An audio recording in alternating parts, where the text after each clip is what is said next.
మంచిది.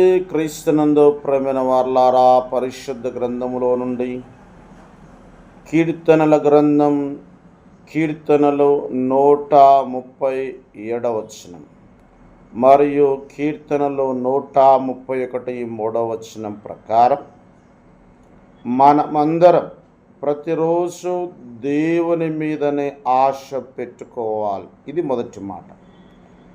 రెండవ మాట, కీర్తనలు 135 వచనం ప్రకారం దేవుని మాట మీద ఆశ పెట్టుకోవాలి.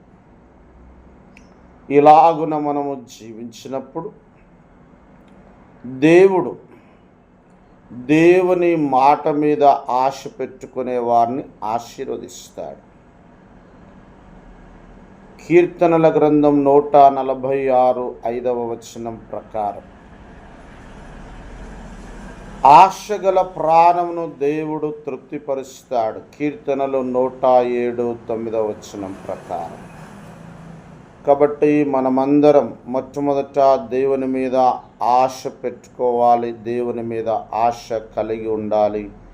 రెండవదిగా దేవుని మాట మీద ఆశ కలిగి ఉండాలి.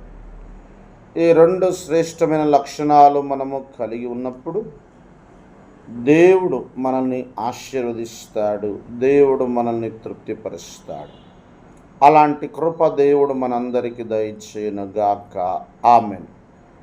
దేవుని వాక్యము దేవుడు దీవించి ఆశీర్వదించి ఫలింపచేయునుగాక. ఆమెన్. వాక్య ప్రకారం బ్రతకడానికి దేవుడు తన కృపను మనందరికి అనుగ్రహించునుగాక. Amen. May God bless you.